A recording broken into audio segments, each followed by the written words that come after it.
मौनी अमावस्या। मौनी अमावस्या क्या कहती है? सारे दान में सबसे बड़ा दान है भगवान की भक्ति का, भजन का, स्मरण का और अपने मौन रहने का जो सुख है, चुप रहना, मौन रहना, चुप रहकर भगवान की अविरल भक्ति को धारण करना। प्रत्येक अमावस्या को अगर किसी व्यक्ति के जीवन में खो गया, कर्जे में डूब गया, कर्जा बहुत हो गया, पैसा चले गया, गाड़ी चली गई, मकान चले गया, सब गिरवे रखा गया, सब कुछ समाप्त हो गया, उसको प्रत्येक प्रदोष को, प्रत्येक अमावस्या को घी का दीप किसी भी पेड़ के नीचे, ये 5 वृक्ष बताए हैं पितृभाव के, उन 5 वृक्ष में से कहीं पर भी बड़, पीपल, आंवला, शमी, बेलपत्र आदि 5 वृक्ष में से किसी भी वृक्ष के नीचे प्रज्वलित करे और काम ना करे, उसका कर्जा चूकता ही है।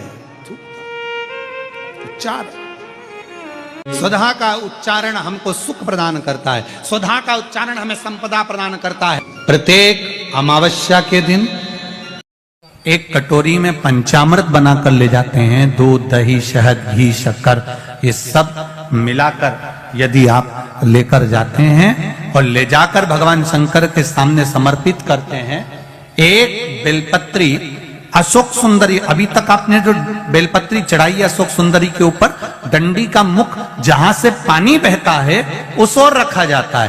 पर जब हमें ऐसा लग रहा है कि हमारे पितृ भूखे हैं या हमारे पूर्वज प्यासे हैं या उनको भाग नहीं मिल रहा, इसलिए मेरा कोई काम नहीं हो रहा, इसलिए शिव राजी नहीं हो रहा है, तो ये बेलपत्री के भाग को बदल दिया जाता है। ये बेलपत्री अशोक सुंदरी की जगह पर जब चढ़ाया जाता है तो ये पत्ती का जो भाग है जहां से पानी बहता है उस ओर रखा जाता है और ये डंडी का भाग शिवलिंग की ओर रखा जाता है। और यहीं पर भगवान शंकर को जो तुम पंचामृत बनाकर लेकर गए हो वो पंचामृत चढ़ाया जाता है और वही पंचामृत थोड़ा सा शिवलिंग पर चढ़ा दिया जाता है। उसके बाद में पितृ पूर्वज जल की आस नहीं रखते, न भोजन की आस रखते हैं, क्योंकि शंकर उनको तृप्त कर देते हैं, शिव उनको पूर्ण कर देते हैं। पितृदोष के 4 लक्षण सबसे प्रबल, पहला लक्षण है 1 रुपया कमाओ, 1.25 रुपए खर्च हो रहे हैं, कमा लेना पितरों का दोष है। दूसरे नंबर का, एक व्यक्ति घर में बीमार है, ठीक हुआ, दूसरा बीमार पड़ गया, घर में कोई ना कोई निरंतर बीमार पड़ा हुआ है। तीसरे नंबर पर आप कोई पूजन की थाली लगाए, किसी को भोजन देने जा रहे थे, किसी को पानी देने जा रहे थे और आपकी ट्रे में से, आपके हाथ से अगर कोई भरा हुआ पात्र, कोई सामग्री गिर गई, पूजन की थाली तुम्हारे हाथ में है और पूजन की थाली में से मालूम पड़े कोई सामान गिर गया नीचे, समझ लो कि पितृ का दोष है। चौथे नंबर पर दोष का वर्णन किया गया, घर में जितने सदस्य रह रहे हैं अगर वो किसी न किसी रूप में एक दूसरे पर चिढ़कर बोल रहे हैं, क्रोध कर बोल रहे हैं, समझ लेना कि कहीं ना कहीं पितरों का दोष। अमावस्या के दिन पितृदोष होता है, काल सर्प दोष होता है, वास्तु दोष होता है, उनको ज्यादा कुछ नहीं करना होना।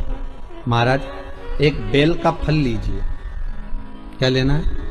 बेल का फल, बेलपत्री का जो फल होता है उसको ले लो, उसके अंदर का जो गुर्दा होता है, अंदर का जो भाग होता है उसको निकाल लीजिए और उस बेल के फल में आटा सेक कर उसमें शक्कर मिलाकर उसको उसके अंदर भर लीजिए। अमावस्या के दिन सुबह 10 बजे से पहले उस बेल फल में जिसमें तुमने पंजेरी भरी है, आटा सेक कर भरा है शक्कर के साथ में, उसको अपने घर में घुमाने के बाद में जिसको काल सर्प दोष बताया है, पितृदोष बताया है या वास्तु दोष का स्मरण बताया है, घर में सब दूर घुमाकर अपने परिवार का हाथ का स्पर्श कराकर पीपल के पेड़ के नीचे तक खड्डा खोदकर उस बेलपत्र के उस फल को दाब दीजिए, उस फल को उसमें दबा दीजिए। महाराज केवल एक अमावस्या करना रहता है, पितरों के दोष से मुक्ति मिलती है और हमारे घर के कार्य सफल होना प्रारंभ हो जाते हैं। कार्य की सफलता होती है, कार्य में सफलता प्राप्त होने लगती है। तो लगता है स्वप्न में कोई मुर्दे दिख रहे हैं या कोई जल रहा है या कोई मर रहा है या कोई चला गया है, ऐसा भय लगता है। बच्चों को मानी भेजूंगी ऐसा हो जाएगा, पति को मानी भेजूंगी ऐसा हो जाएगा, कोई हमारे कोई गलत तो नहीं कर रहा है, आपको लगता है। के दिन 7 स्थान शिवलिंग के बताए हैं जहां पर भूल से भी अगर कोई चंदन की उंगलियां लगा देता है। 7 स्थान ऐसे हैं जहां चंदन की मात्र उंगलियां लगा देने से ही शिव पितृलोक के पितरों को मुक्ति प्रदान करके वैकुंठ लोक का निवास दे देते हैं। 7 स्थान, और वो 7 स्थान जो चंदन के बताए गए हैं। पहला, भगवान देवादिदेव महादेव के शिवलिंग पर चंदन का लेपन, समझ लेना जरा बहुत अच्छे से। 7 स्थान चंदन के बताए हमारे। पहला शिवलिंग। दूसरा, जहां गणेश जी का स्थान है, मालूम है ना सबको, जम के बोलो जरा, मालूम है ना सबको, जहां गणेश जी का स्थान है वहां अलग से गणेश जी बैठे, वहां नहीं। शिवलिंग में जलाधारी के ठीक सामने राइट में गणेश, लेफ्ट में कार्तिकेय, बीच में अशोक सुंदरी। तो पहला चंदन बाबा के शिवलिंग पर, दूसरा गणेश जी पर चंदन की उंगली, तीसरा षडानंद कार्तिकेय पर चंदन की उंगली, चौथा अशोक सुंदरी पर चंदन की उंगली, पांचवा जलाधारी पर चंदन की उंगली, छठा जो शिवलिंग का जल बह रहा है इसके ठीक विपरीत की ओर चंदन की उंगली, और 7वां चंदन नंदी के मस्तक के ऊपर जो 2 सींग लगे रहते हैं उस पर चंदन की उंगली। ये कब लगाई जाती है? या तो अमावस्या के दिन आपको लगता है कि हमारे पूर्वजों का उद्धार नहीं हुआ, हमारे पूर्वजों का कल्याण नहीं हुआ, कहीं अधोगति में कोई चला गया है, उसका बस एक बार, रोज नहीं जरूरत है, प्रतिदिन जरूरत ही नहीं, महीने में एक बार अगर अमावस्या के दिन भी आपने चंदन के थोड़ा सा चंदन अगर मेरे देवादिदेव महादेव को 7 स्थान पर समर्पित किया है। अशोक यहां पर वर्णन कर रही है, मैना, धन्य और कला की कथा कह रही है। तीनों ने सनकादि ऋषियों से मांगा। चंदन भगवान को अति प्रिय होता है, और चंदन ही एक ऐसा होता है जो पितरों को भी प्रिय होता है, जिसका स्पर्श मात्र लगने से पूर्वजों का कल्याण हो जाता है। वो चंदन का 7 स्थान। घर में यदि क्लेश उत्पन्न हो जाता है, आपका धन, आपकी प्रॉपर्टी, आपकी जमीन, आपका प्लाट, आपका दुकान, आपका पैसा यदि किसी ने कब्जा कर लिया और छोड़ नहीं रहा, प्रत्येक अमावस्या के दिन पीपल के वृक्ष के नीचे जाकर 2 दीप लगाइए घी के। दोनों दीप के सामने एक हल्दी का चावल, एक कुंकू का चावल का दाना रख दीजिए, और स्वधा स्वधा स्वधा स्वधा 3 बार कह दो, और स्मरण करो, हे हमारे कुलदेव, पितृदेव, शिवदेव, महादेव, कृपा कर कर मेरा जो जमीन है, मेरा जो धन है, मेरी जो प्रॉपर्टी है, मेरा पैसा लोगों ने हथिया लिया, देते नहीं। अपना गोत्र बोलकर स्मरण कर कर बाबा मेरा धन मुझे वापिस ला कर दो। एक अमावस्या पर करो, फिर अगली अमावस्या करो, ऐसे 2-4 अमावस्या करोगे। जिसने ले रखा है वो खुद सोचेगा कि मुझे क्या हुआ कि मुझे देना है, उसका पैसा चुकाना है, धन रखेगा नहीं। पितृ स्वधा का नाम स्मरण करते से, जब हम सुधा सुधा सुधा सुधा कहते हैं, पितृ उसको स्वीकार करते हैं। जैसे अग्निदेव की धर्म पत्नी स्वाहा, क्या है? जम के बोलो जरा, स्वाहा। जब हम यज्ञ करते हैं, सांकल ले देते हैं, ओम वैष्णवे स्वाहा। स्वाहा बोलते से ही अग्नि देवता की धर्म पत्नी उस भाग को देवताओं को देती है। उसी तरह तर्पण, तिलांजलि, पिंड, तर्पण आदि जितने भी हम पितरों के लिए कर्म करते हैं, उसमें हम स्वधा स्वधा बोलते हैं। जब स्वधा बोलते हैं तो वो स्वधा पितरों को भाग देती है, और पितरों से कहती हैं, ये मेरा बेटा दुखी है, इसको ये तकलीफ है, इसको ये कष्ट है, तुम इसका ये कष्ट पितृदेव मिटा दीजिए, महादेव की आज्ञा है, इसको सही कर लीजिए। करते श्रेष्ठ करते। ओम जयंती मंगलकारिणी भद्रकाली कपालिनी दुर्गा क्षमा शिवा स्वाहा स्वधा नमोस्तुते। ओम जयंती मंगलकाली भद्रकाली। सबसे पहले शंकर भगवान जब अपने भक्त पर कृपा करते हैं, जब शंकर भगवान अपने भक्त का दुख काटना चालू करते हैं, तो हमको कैसे मालूम पड़ता है कि भगवान शंकर ने अब हमारा दुख काटना प्रारंभ कर दिया? हमें मालूम कैसे पड़ेगा? तो हम उमाखंड में एक चरित्र आता है।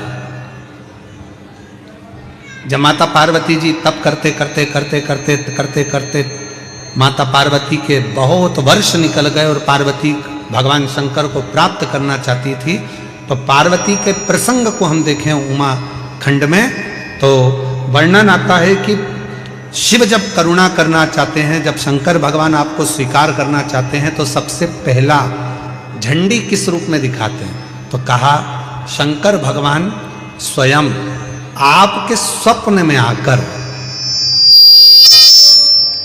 शंकर भगवान आपके स्वप्न में आकर आपको दर्शन भी देते हैं, और कोई कोई शिव भक्त ऐसा होता है कि उसको स्वप्न में भी शिव के भक्त के मुख से, जब स्वप्न में भी ब्रह्म मुहूर्त में कथा सुनने का स्वप्न दिखना चालू हो जाए कि मुझे कोई कथा सुना रहा है, शिव पुराण सुन रही हूँ, शंकर बैठे हैं, उनका दर्शन कर रही हूँ, तो समझ लेना कि शिव तुझे अब दुख से दूर करना प्रारंभ करना चाह रहे हैं, तुझे दुख में करना।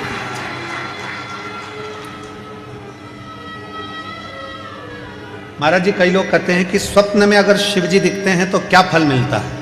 शिव महापुराण का पार्वती खंड कहता है, अगर स्वप्न में शंकर भगवान का शिवलिंग का दर्शन हो जाए, समझ लेना कोई बहुत बड़ी विपदा आने वाली थी, शंकर भगवान सामने आकर खड़े होकर उस विपदा को टाल दिया।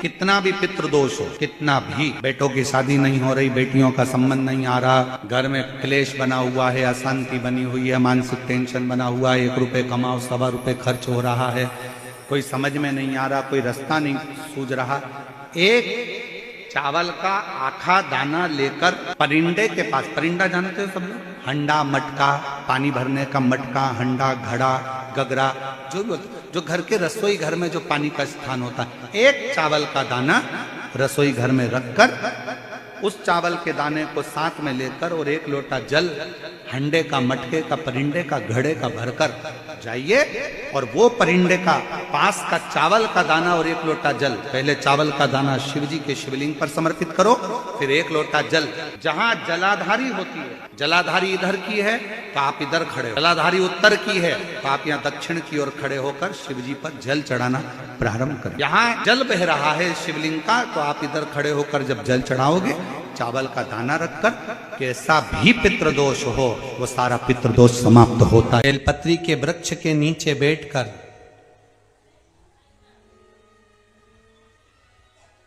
हाथ में एक बेलपत्र का पत्ता रखकर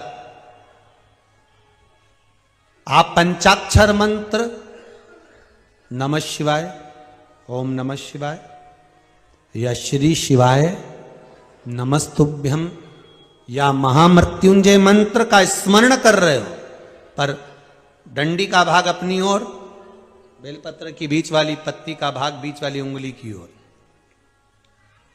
रखकर अगर आप स्मरण कर रहे हैं और अपनी कामना कर कर बेलपत्री के वृक्ष के नीचे बैठकर उस पत्ते को सम्मुख रखकर बाबा से विनय कर कर एकांत में उस बेलपत्री के वृक्ष की छांव में,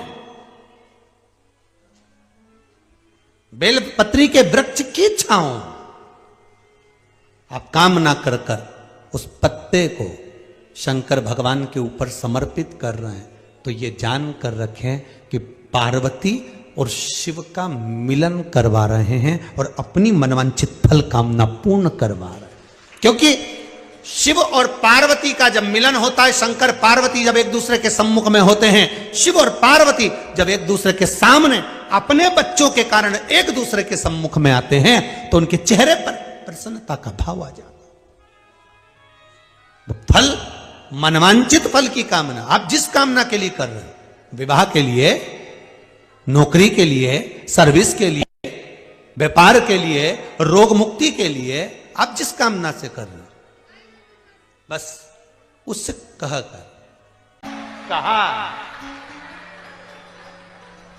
त्रिशूल को पकड़ते हैं, एक जगह से पकड़ते हैं कि 3 जगह से पकड़ते हैं? एक जगह से। त्रिशूल में नोक कितनी होती है? 3।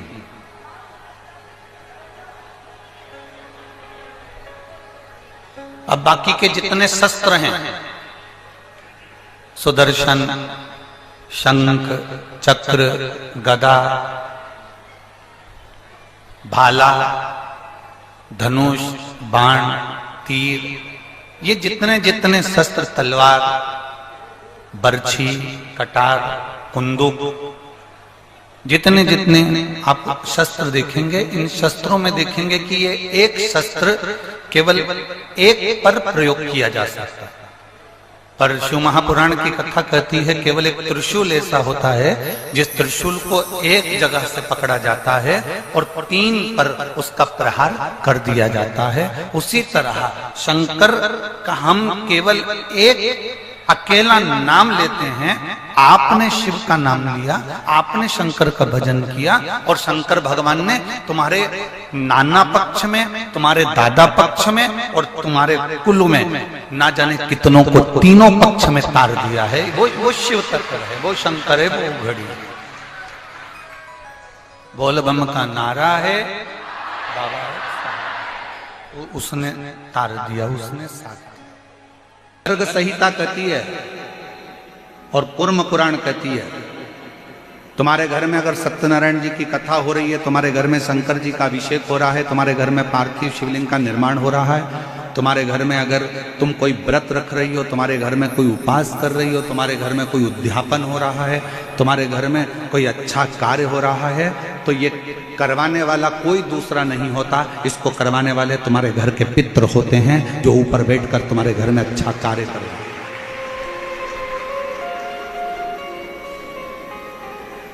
पार्वती जी को अगर शिव जी के शिवलिंग की पूजन की महत्वता कोई बता रहा है तो पार्वती जी को पूजन की महत्वता उनके नाना नानी ने बताई, पितरों ने बताई। इसीलिए तो शंकर जी को जल चढ़ाने वाले को पितृदोष नहीं लगता।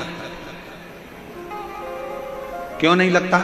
क्योंकि शिव जी पर आप जल चढ़ाते हो ना, तो शंकर भगवान का चढ़ा हुआ जल हस्त कमल की ओर जाता है पार्वती जी के, और पार्वती जी के हस्त कमल पर जैसी जल जाता है तो नाना नानी बड़े प्रसन्न हो जाते हैं अपनी नातिन को देखकर कि मेरी नातिन पर लोग पूजन कर रहे हैं, जल चढ़ा रहे हैं, तो पितृ आशीर्वाद देते हैं। शंकर पर जल चढ़ाने पर 3 दोष समाप्त हो जाते हैं। पहले नंबर का वास्तु दोष, दूसरे नंबर का पितृ दोष और तीसरे नंबर का काल सर्प दोष। ये 3 दोष शिव पर जल चढ़ाने से समाप्त हो गए। पितृ प्रसन्न होते हैं, पूर्वज आनंदित होते हैं। हमारे घर की बेटी आज शिव की आराधना कर रही है, हमारे घर की बेटियां हमारे शंकर की आराधना कर रहे हैं, शंकर की स्तुति कर रहे हैं।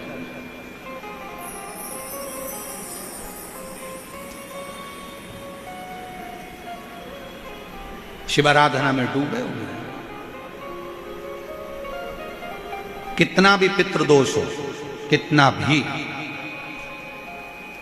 बेटों की शादी नहीं हो रही, बेटियों का संबंध नहीं आ रहा, घर में क्लेश बना हुआ है, अशांति बनी हुई है, मानसिक टेंशन बना हुआ है, 1 रुपये कमाओ 1.25 रुपये खर्च हो रहा है, कोई समझ में नहीं आ रहा, कोई रास्ता नहीं सूझ रहा, एक चावल का आखा दाना लेकर परिंदे के पास, परिंदा जानते हो सब लोग, हंडा मटका, पानी भरने का मटका, हंडा, घड़ा, गगरा, जो घर के रसोई घर में जो पानी का स्थान होता है, एक चावल का दाना रसोई घर में रखकर उस चावल के दाने को साथ में लेकर और 1 लोटा जल हंडे का, मटके का, परिंदे का, घड़े का भरकर जाइए और वो परिंदे का पास का चावल का दाना और 1 लोटा जल, पहले चावल का दाना शिव जी के शिवलिंग पर समर्पित करो, फिर 1 लोटा जल जहां जलाधारी होती है, जलाधारी इधर की है तो आप इधर खड़े हो, जलाधारी उत्तर की है तो आप यहां दक्षिण की ओर खड़े होकर शिव जी पर जल चढ़ाना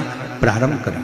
यहां जल बह रहा है शिवलिंग का, तो आप इधर खड़े होकर जब जल चढ़ाओगे, चावल का दाना रखकर, कैसा भी पितृदोष हो वो सारा पितृदोष समाप्त होता ही है और घर में शुभ कार्य होता है। पितरों की शांति का मूल क्रम है शंकर की स्तुति।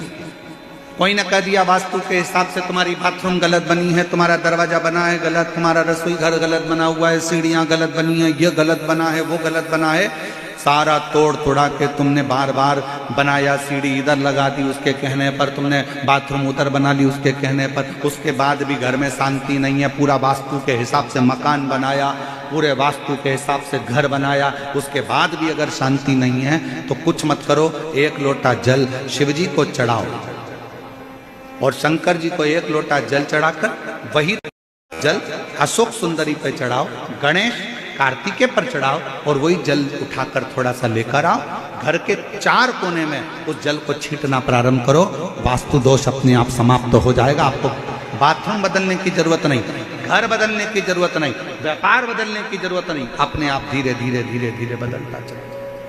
पर विश्वास, मानो तो गंगा मां और ना मानो तो बहता पानी। आप मानोगे तो गंगा जी है, ना मानो तो बहता पानी, आपके ऊपर निर्भर करता। इस घर में से एक लोटा जल देवाधिदेव महादेव को चढ़ाने के लिए निकलता है, घर के अंदर से एक लोटा जल निकलकर जब शंकर के मंदिर में जाता है, उसी समय पर 3 दोष उसके घर के समाप्त हो जाते हैं। पहले नंबर का, घर के अंदर से जल गया तो वास्तु दोष समाप्त हो गया। दूसरे नंबर पर, घर के रसोई घर में मटके में, हंडे में, टंकी में से जल गया तो पितृदोष शांत हो गया। और तीसरे नंबर पर, घर के अंदर से जब हम जल लेकर निकलते हैं, अपना दरवाजे से बाहर निकलते हैं शिव को जल चढ़ाने के लिए, तो काल सर्प दोष समाप्त हो जाता है। ये 3 दोष उसी क्षण समाप्त हो। जितने लोग कथा सुन रहे हैं, अगर गण का मतलब नहीं जानते तो पहले कथा में प्रवेश करने से पहले, शिव महापुराण में पहुंचने से पहले हम समझ लें कि गण का मतलब क्या है।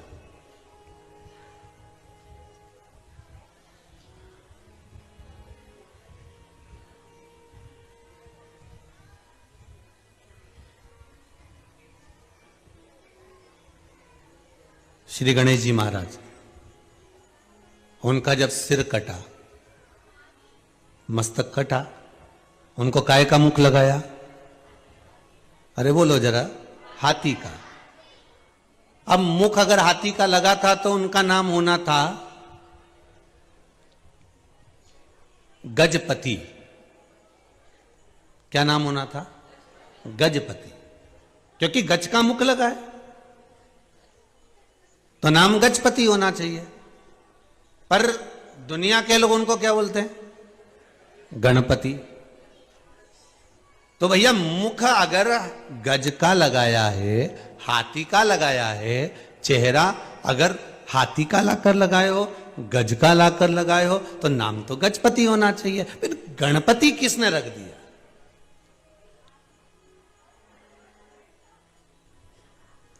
हाथी का मुख लगते ही तो गजपति नाम हो जाए।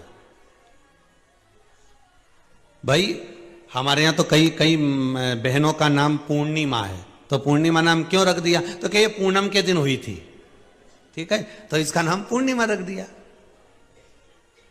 काली थी तो इसलिए इसका नाम काली रख दिया, ठीक है।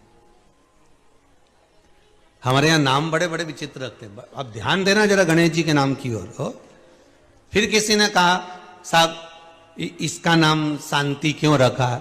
जब पति, मतलब कुछ ना कुछ गणों का साथ यहां रहा होगा, इसलिए नाम। हाथी का मुख लगा था भगवान गणेश जी के जन्म के समय, जब हाथी का मुख लगा तो गजपति नाम होना चाहिए, पर नाम क्या रखा है? गणपति। मतलब कुछ ना कुछ गणों का साथ यहां रहा होगा, इसलिए नाम गणपति रखा है।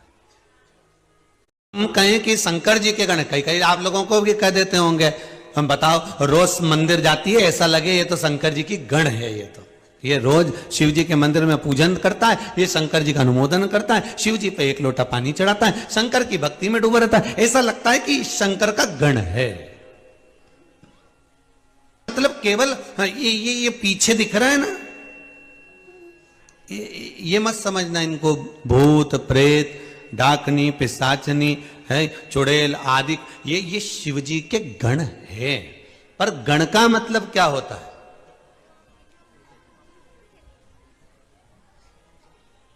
गण का मतलब है क्या?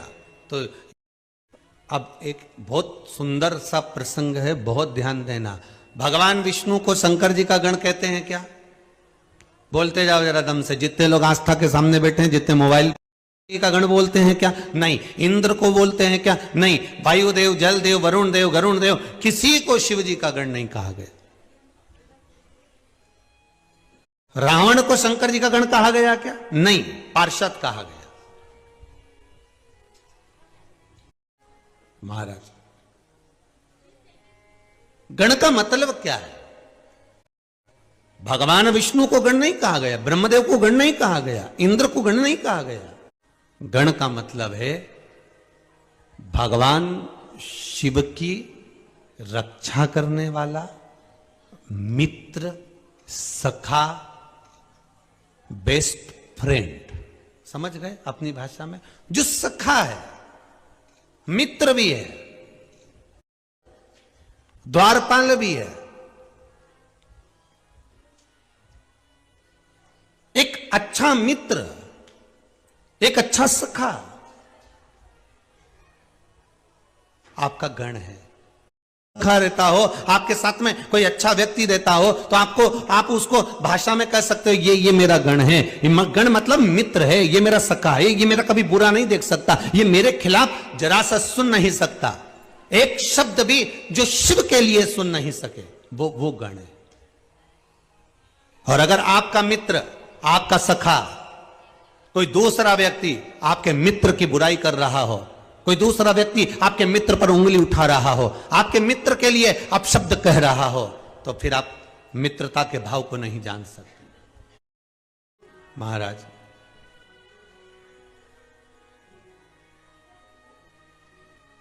गण का मतलब है भगवान शंकर का सखा।